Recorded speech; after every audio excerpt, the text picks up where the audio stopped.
Bonjour à toutes et à tous, bienvenue sur KTV Kwezi FM, le 106.9 pour un temps de parole, toujours en direct, à la radio et à la télévision. Notre invité ce matin, on a de la chance de l'avoir, c'est Bourhane Alaoui. C'est le président du conseil portuaire, même si effectivement il est aussi conseiller départemental de Koungou. Bourhane, bonjour. Bonjour Patrick, Merci. Bonjour à tous les Mahorais qui nous écoutent. Merci d'être avec nous, on le disait à l'instant, vous êtes le président du conseil portuaire. Il y a eu un conseil portuaire, hier on en attendait beaucoup. Est-ce que vous êtes d'accord avec cette une, la grande mascarade ? Non, je suis pas d'accord. Pour quelle raison ? Parce que le conseil portuaire est une instance qui a pour rôle d'émettre des avis. Sur certains points inscrits à l'ordre de jour qui sont proposés par la délégataire.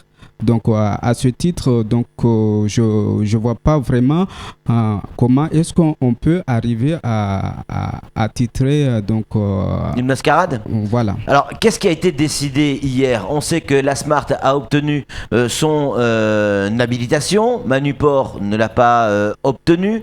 On nous explique également que beaucoup de membres de cette commission ont été échangés par d'autres personnes, que c'est pas forcément les bonnes personnes qui étaient là, elles sont fait représenter et qui auraient pu, qui auraient, a priori, selon certaines informations, modifié le vote qu'il y a eu.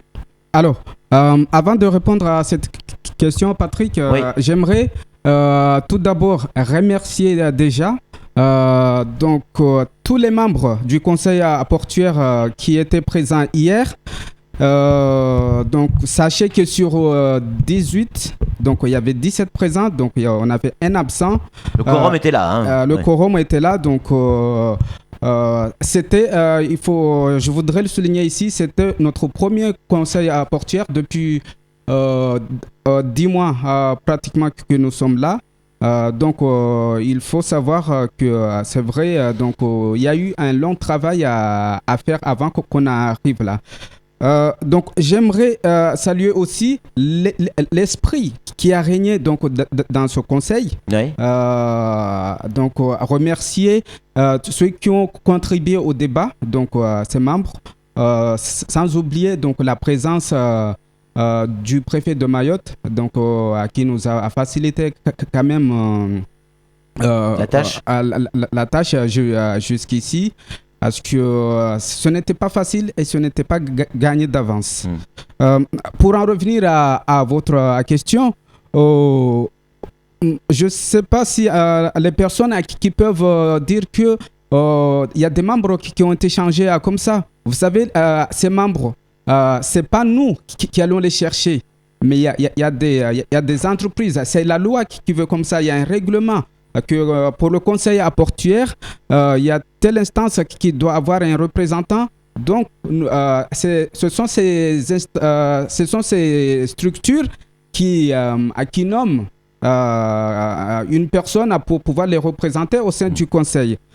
Et à partir de là, le président du conseil départemental prend acte et par arrêté, procède à la nomination de ses membres. Alors, qu'est-ce qui a été décidé hier ? Qu'est-ce qui change aujourd'hui, à part l'agrément pour la Smart, et Dieu sait que c'est important, qu'est-ce qui a été décidé hier ? Qu'est-ce qui a été décidé ? Nous avons validé les points qui sont inscrits à l'ordre du jour. D'accord. Notamment l'agrément de la Smart. Oui. Ce qu'il faut savoir que le conseil portuaire, c'est une instance qui émet des avis. Nous nous prononçons par rapport à certains points qui sont avancés pour le bon fonctionnement du port. Tous les points qui étaient à l'ordre du jour ont été validés, sauf si je m'en souviens un seul. À partir de là, il appartient au président du conseil départemental et les élus donc de prendre les décisions qui D'accord. vont Qu'est-ce qui suivre. a été décidé? On nous dit que, c'est pour comprendre, hein, on nous dit que le prix du déchargement a augmenté. On nous dit que il y a la validation des comptes 2013, 2014 ou je sais plus, alors qu'ils n'ont pas véritablement été présentés. Quelle est la part de vérité dans tout ça? Est-ce que c'est vrai que vous avez voté l'augmentation du coût de déchargement? Alors, je dirais pas ça. On n'a pas. En fait, on a validé, mais sous réserve. Parce que c'est pour ça que je disais tout à l'heure que je salue quand même les échanges qu'il y a eu dans la salle, le débat. Parce que vous savez que dans le conseil, il y a quand même des spécialistes, il y a des gens qui se connaissent en la matière. Bien sûr. Donc, il y a eu des échanges vraiment riches. Donc, on est amené à valider les tarifs, mais sous réserve, bien entendu, d'apporter d'autres analyses, d'autres éclaircissements par rapport au prix qui se pratiquait avant. Mais le prix a plus que doublé. A plus que doublé, je crois qu'il est à 1000 et quelques alors qu'il était à 200 et des poussières. Je veux dire, c'est incroyable. C'est le prix de la location du matériel. Oui. Et c'est hallucinant le prix de la location. Et comment vous avez pu accepter qu'il double alors que ou qu'il triple même, alors que la situation est compliquée. Il y a assez de l'octroi de mer. On n'a pas accepté. Comme je viens de le dire, on a émis des réserves parce qu'il faut qu'on nous démontre. Ouais. Donc, il faut qu'on nous démontre pourquoi on est passé d'un seuil à un autre. Donc, pour pouvoir continuer avec ça, parce que j'ai expliqué que le conseil ne fait qu'émettre des avis. Donc, ça, c'est un avis. Par rapport à ça, donc il y a la suite parce que tout ne s'arrête pas là. Alors, autre question, elles sont compliquées, nos questions, mais on essaie de les simplifier pour que nos auditeurs et téléspectateurs, que tout le monde puisse comprendre, parce que tout le monde n'est pas forcément technicien. Qu'est-ce que ça change aujourd'hui? Ok, on a la Smart qui a l'agrément, Manuport qui ne l'a pas, mais ça reste toujours MCG qui décharge et qui décide qui va faire le travail, si je ne me trompe pas. Qu'est-ce que ça change aujourd'hui? Non, à partir du moment où on a validé l'agrément de la Smart, oui. Donc c'est la Smart qui est reconnue comme manutention au niveau du port. Ça veut dire que là, à la minute où on parle, il n'y a que la Smart qui peut décharger, c'est ça? Il n'y a que la Smart qui peut décharger. C'est-à-dire que Manuport et MCG, entre autres, ne peuvent pas, eux, décharger. C'est que la Smart. Il n'y a que la Smart qui a reçu l'agrément. D'accord. Et qu'est-ce qui se passe si jamais ce n'est pas la Smart qui décharge? Parce qu'on sait qu'il y a un contrat qui existe entre CMA-CGM et la MCG, où la Smart est écartée de ce marché-là, qui représente tout de même 70%, grosso modo, 70% du marché des containers. Mais vous savez, à partir du moment où hier le Conseil s'est prononcé là-dessus, il appartient maintenant à l'armateur CMA-CGM donc de tirer toutes les conséquences. Donc certes, il y a un contrat qui le lie avec MCG, mais il faudrait voir pour l'avenir qu'est-ce qu'il va faire dans ce cas-là. Puisque ça a été décidé hier que c'est la Smart qui, normalement, a le droit de faire de la manutention au niveau du port.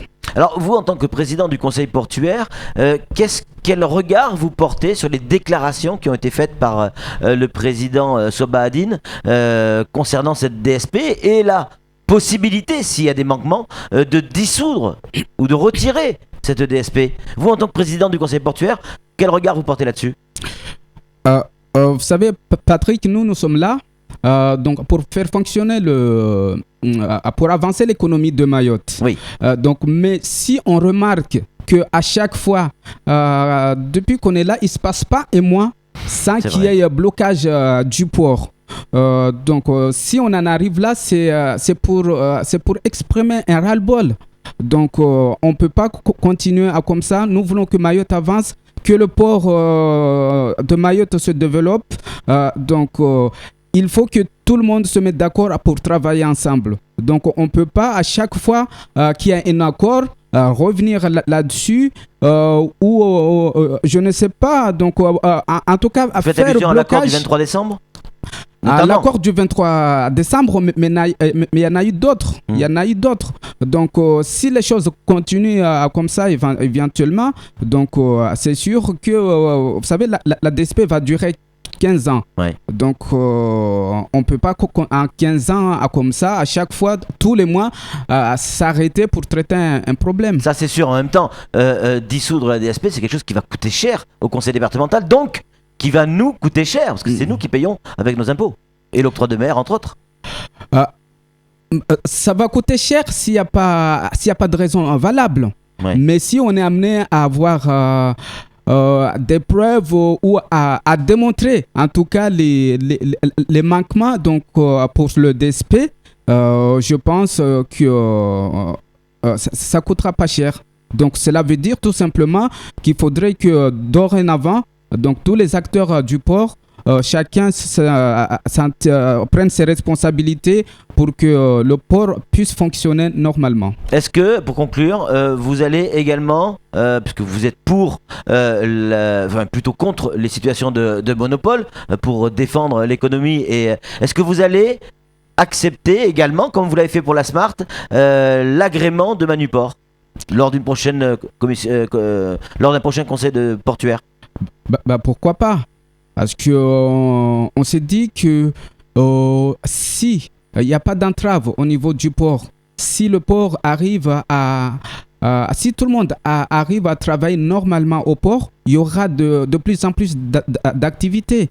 Donc cela n'empêche pas à une autre société, en l'occurrence si Manuport se positionne, pourquoi pas. Donc, mais tout ça, l'avenir nous le dira.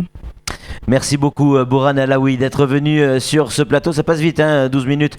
On avait encore plein de questions à poser, mais comme vous répondez systématiquement à nos invitations, on aura l'occasion de vous réinviter évidemment, et on vous en remercie. Allez, c'est tout pour ce temps de parole. Tout de suite, la suite de nos programmes.